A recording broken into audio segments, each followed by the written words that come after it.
بسم اللہ الرحمن الرحیم الحمد للہ المنزہ من امکان الکذب والصلاة والسلام علی رسولہ المنزہ من امکان المثل۔ مصنف علیہ رحمہ تصحیح کے اصول بیان کرتے ہوئے فرماتے ہیں والثانی ان یکون بعض العادات الی آخر۔ اجمالی بیان سن لیجئے۔ مصنف نے پہلے ہی بیان کیا ہے، شروع میں بیان کر دیا کہ تصحیح کے اصول دو طرح کے ہیں۔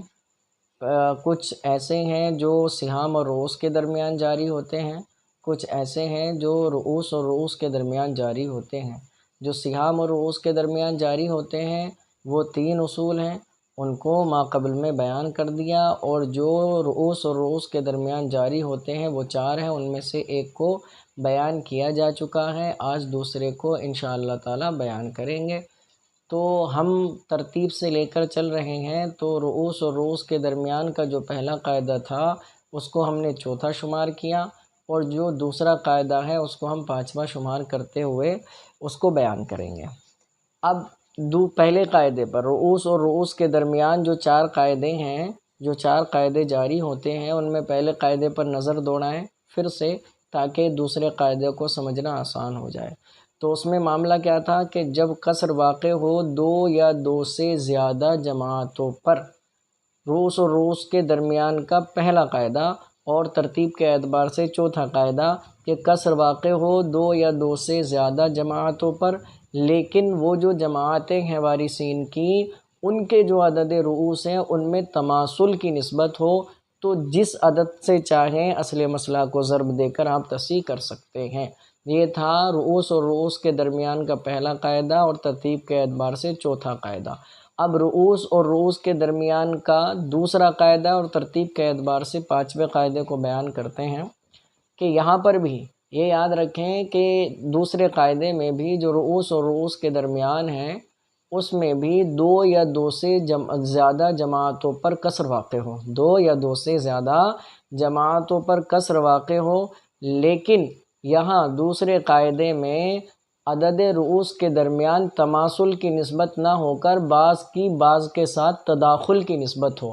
تداخل آپ جان گئے ہیں کہ چھوٹا عدد بڑے عدد کو فنا کر دے، تو ایسے 2 عددوں کے درمیان تداخل کی نسبت ہوتی ہے۔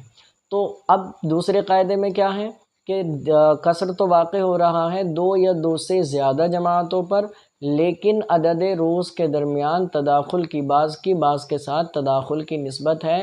اب کیا کیا جائے گا؟ تو فرماتے ہیں ان میں جو سب سے بڑا عدد ہے اس سے اصل مسئلہ کو ضرب دیں گے، اور پھر اسی سے ہر ایک کے حصے کو ضرب دے دیں گے تو تصحیح ہو جائے گی۔ متن میں جو مثال مذکور ہے اس مثال کی توضیح دیکھ لیجئے، اور اسکرین پر دیکھتے رہیے، اس کے بعد انشاءاللہ عبارت اور اس کا ترجمہ، اس کی تشریح بیان کی جائے گی۔ مصنف نے مثال میں بیان فرمایا کہ کسی کا انتقال ہوا، کسی شخص کا، اس نے 4 بیویاں چھوڑی، 3 جداد چھوڑی اور 12 چچا چھوڑے۔ اب یہاں پر دیکھیں، مسئلہ اسکرین پر دیکھتے رہیں، 4 بیویاں ہیں، 3 جداد ہیں اور 12 اعمام ہیں۔ تو بیویاں اگر اولاد نہ ہو تو بیویوں کو ربع ملتا ہے، اور اگر مائیں نہ ہو تو جداد ان کی جگہ لے لیتی ہیں تو ان کا سدس ہو گیا، اور چچا اسبہ ہوں گے۔ تو ربع سدس یہ مل گیا، اور یہ آپ جانتے ہیں کہ نوع اول کا ربع نوع ثانی کے کسی کے ساتھ بھی آئے مسئلہ 12 سے بناتے ہیں۔ تو مسئلہ بنایا 12 سے، 12 کا ربع یعنی 3، وہ کس کو دے دیا؟ 12 کا ربع 3 وہ 4 بیویوں کو دے دیا، اور 12 کا سدس 2 وہ جداد کو دے دیا۔ اب یہ کتنے ہو گئے؟ 5۔ باقی جو بچا 7 تو وہ چچاؤں کو دے دیا، اس لیے کہ وہ اسبا ہیں۔ اب ہم نے دیکھا یہاں پر کہ بیویاں ہیں 4، ان کو حصے ملے 3، بیویاں 4، حصے کتنے ملے؟ 3۔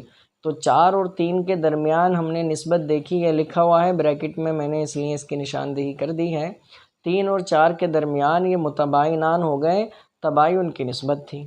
اب دادیوں کی طرف آئے، یہاں دیکھا کہ جداد ہیں 3، حصے ملے 2، تو ان کے درمیان بھی تباین کی نسبت ہے۔ پھر آتے ہیں چچاؤں کی طرف، تو چچا ہیں 12، حصے ملے ان کو 7، تو 7 اور 12 میں بھی تباین کی نسبت ہے اور یہ دونوں عدد جو ہیں متباینان ہیں۔ جب ہم نے ان کو دیکھ لیا کہ ان میں تباین کی نسبت ہے تو عدد وفق نکالنے کا کوئی مطلب ہی نہیں رہا، کہ اگر توافق کی نسبت ہوتی تو عدد وفق نکالتے۔ اب یہاں پر سب میں تو تباین کی نسبت ہے، اس لیے عدد وفق نہیں نکلا۔ پھر ہم نے دیکھا کہ عدد رؤوس میں 4، 3 اور 12 ہیں، 4 بیویاں ہیں، 3 جدات ہیں اور 12 اعمام ہیں۔ تو اب ہم نے دیکھا، میں نے بریکٹ میں اوپر لکھا ہوا ہے، آپ دیکھ لیں کہ 4 اور 3 ایسے عدد ہیں جو 12 سے تداخل کی نسبت رکھتے ہیں، کہ 4 12 کو 3 مرتبہ میں فنا کر دیتا ہے اور 3 12 کو 4 مرتبہ میں فنا کر دیتا ہے، اور یہی قاعدہ نمبر 2 ہے رؤوس اور رؤوس کے مابین کا، کہ بعض عدد کی بعض اعداد کے ساتھ جو ہے کیا ہو، تداخل کی نسبت ہو۔ اب یہاں تداخل پایا گیا، اب یہاں پر پھر آگے بیان کیا کہ تداخل ہو گیا، اور جب تداخل ہو تو جو سب سے بڑا عدد ہوگا اس عدد سے اصل مسئلہ کو ضرب دیں گے۔ تو عدد رؤوس میں سب سے بڑا عدد وہ چچاؤ کا ہے، وہ 12 ہے، مسئلہ بھی 12 سے بنایا اور 12 ہی سب سے بڑا عدد ہے، پھر 12 کو 12 میں ضرب دیا تو 144 ہو گیا۔ یہ آپ جانتے ہیں کہ جس سے اصل مسئلہ کو ضرب دیتے ہیں اسی سے ہر ایک کے حصے کو بھی ضرب دیں گے۔ اب 12 سے جو 4 بیویاں تھیں ان کو ملا تھا 3، 12 سے 3 کو ضرب دیا تو 24 ہوا۔ اب 24 کو جب 4 میں تقسیم کیا تو ہر بیوی کے حصے میں کتنا آیا؟ 9 آیا۔ 24 کو جب 4 میں بانٹا تو ہر بیوی کے حصے میں 9 آیا۔ اب جدات کو ملا تھا 2، 2 کو 12 سے ضرب دیا تو 24 حاصل ہوا۔ اب 24 کو 3 میں بانٹا تو ہر جدہ کے حصے میں 8 آیا۔ اب چچاؤ کو ملا تھا 7، اب 7 کو 12 سے ضرب دیا تو 84 ہوا۔ اب 84 کو 12 میں بانٹا تو ہر ایک کے حصے میں 7 آیا۔ تو اس طرح سے تصحیح کرنے کی صورت میں جو کسر واقع ہو رہا تھا وہ کسر دور ہو گیا۔ تو قاعدہ نمبر 5 اور رؤوس کے درمیان کے قاعدہ نمبر 2 کی یہ توضیح ہو گئی ہے کہ اس میں بھی 2 یا 2 سے زیادہ جماعتوں پر کسر واقع ہو، لیکن بعض کا بعض کے ساتھ تداخل، بعض اعداد کی عدد رؤوس کی نسبت بعض عدد رؤوس کے ساتھ تداخل کی ہو، تو اس صورت میں جو سب سے بڑا عدد ہوگا اس سے اصل مسئلہ کو ضرب دے کر تصحیح کر لیں گے، تصحیح ہو جائے گی۔ اگر کوئی بات سمجھ میں نہ آئے تو آپ کمنٹ کر کے بھی پوچھ سکتے ہیں۔ اب عبارت اور اس کا ترجمہ دیکھ لیجئے۔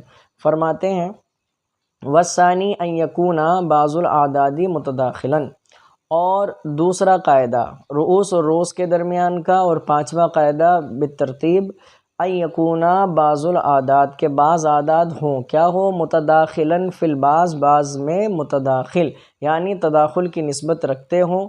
فالحکم، تو حکم ہوگا فیہا اس میں ان یضرب اکثر الاعداد، کہ اعداد کا جو اکثر ہے یعنی جو سب سے بڑا عدد ہے اس کو ضرب دیا جائے گا فی اصل المسئلہ، اصل مسئلہ میں۔ مثال فرماتے ہیں مثل 4 زوجات و3 جدات و12 عمن، فرماتے ہیں جیسے 4 بیویاں چھوڑی مرنے والے نے، 3 جدات چھوڑی اور 12 چچا چھوڑے۔ تو مذکورہ بالا صورت میں جو مسئلے کی وضاحت کر دی گئی اس طور پر جو ہے تصحیح کریں گے تو کسر